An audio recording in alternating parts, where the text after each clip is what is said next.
Um, First of all, I started by sending condolences to the family of Ezekiel Harry. And I told them, I thanked our law enforcement partners who was at the press conference.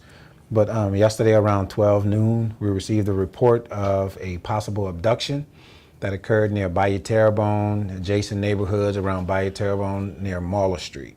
That came in about 12 noon. When we responded to the location, we were directed to the mother, who said a gentleman in a gray Ford pickup truck. She was by the canal with her kids. She said her 2-year-old, which was in a carrier, down on the ground as she was tending to the other kids. Gentleman passed, grabbed the kid, and left. Through investigation, we learned that her accounts that she was reporting to us was false. Immediately, we suspected foul play. With her being in the area of the canal, we thought she may have disposed the kid in the Bayou-Terrebonne or the Intercoastal Waterway. So we was assisted by the Terrebonne Parish Sheriff's Office. We deployed our special operations into the waterway as well in efforts to find the 2-year-old. As this was taking place, she was interviewed by several of our experienced investigators,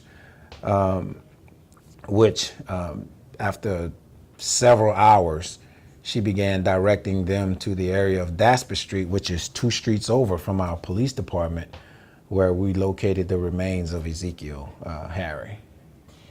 There was some unofficial reports that surveillance video from one of the businesses near where your command center was yesterday had caught her and the 4 children going near the water, possibly throwing the baby in the water. Was that accurate? Yes. What we saw was, with us gathering video surveillance, we saw the mom, which is Maya Jones, walking with what appeared to be a infant carrier, a dark-colored infant carrier. She was followed by 3 other small children.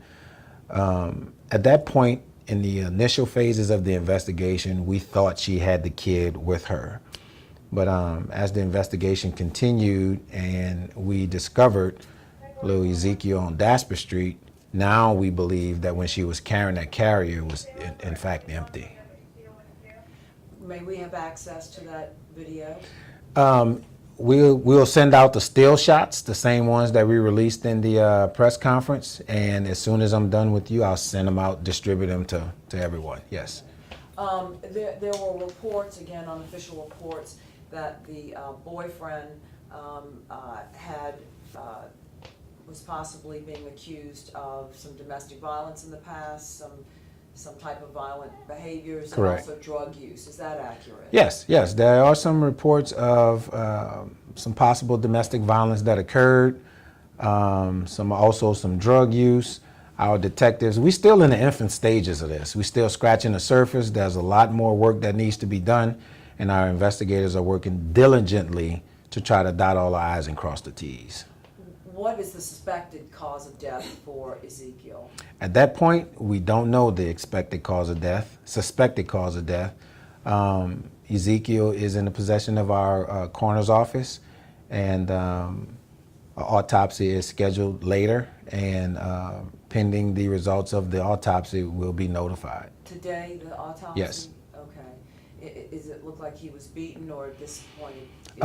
At that point, we do suspect some physical abuse, and this is coming from one of our coroner's office investigators, that based on initial observation, they suspect some physical abuse, but a more thorough autopsy will be conducted later on today. And Chief, the other 3 children you said are with Child Protective Custody? Yes.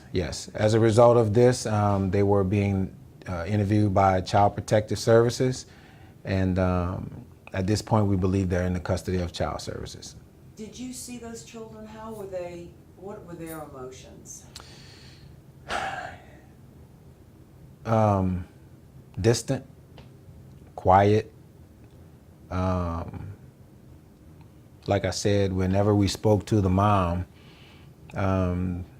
initially when we were investigating an abduction, the kids were very quiet. And as you can see in the video, I mean, they were following their mother. which is the one who nurtures them.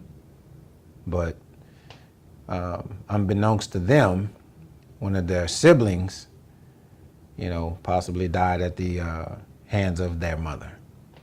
Yes. So the mother is the main suspect who carried out the murder, the alleged murder, or Well, we believe boyfriend? both. You believe both? Yes, we believe both. But like I said, it's still under investigation. Yes. And the charges, have they each been charged at this point? Each one has been charged with first-degree murder and obstruction of justice. Had y'all ever been called out to that home before for any type of We violence? believe there are some calls that we went out to, but our Car Patrol commander as well as our detectives are looking into any calls for service we have at that residence on Cartier Street. Okay. Was the mother awarded sole custody of the 4 children? And That I don't know. okay. I'm not aware of that, but she was she had them in her custody yesterday. I talked to the father, Trey Harry, and the grandmother, Cynthia Harry, yesterday. Will they be? They said they were questioned. Will these children be released to them, or do we? We'll leave that up to DCFS. Yes. Are you a dad, Chief? Yes, I am. How old are your children? I have a 26 and a 22-year-old, but I have some great nephews that's around the age of Ezekiel. And yesterday doing this investigation, the only thing that I can think of, I have a little great nephew named Norian. We call him Norian Sincere. And yesterday all I could think about was him. And I have him often. And I'm scheduled to get him this weekend. And I explained to my wife, I said, yesterday, if it wouldn't have been 16 hours, I probably would have drove to his mom's house, picked him up, and spent some time with him. First of all, I had you younger than having children in their 20s. Yeah. But second of all, that's the side. You have a job, you're a police officer, you see these type of things every day, but then I think for people to hear that you also go through the feelings that a father would. Yes, yes. And those feelings hit deep. I can just about imagine what Ezekiel's dad, Trey, is going through right now. I definitely wouldn't want to be in his shoes, but, yesterday when I was talking to him, I offered him support. I told him, I said, you got 3 other kids that need their dad. I said, I don't usually do this, but I shared my personal cell phone number with him. And I explained to him, I said, if you need anything for those kids, by all means, reach out to me. I don't want to step on the toes of any family members, but I just had to look at not only members with my department, but other agencies. When we found Ezekiel, this lifeless child stuffed in a duffel bag, just an array of emotions that we all had, to include myself. You got to let the emotions flow, and then afterwards you have to get yourself together because you have a job to do. Did the mother, Maya Jones, lead the police to that duffel bag sitting on top of the garbage can? It was inside the garbage can. Okay. Yes. Did she led y'all to that? Yes, she did. And at this time, is the paternal side of the family completely cleared of any wrongdoing? We don't suspect anything from that side of the family. Yes. Chief, anything else that I didn't ask you?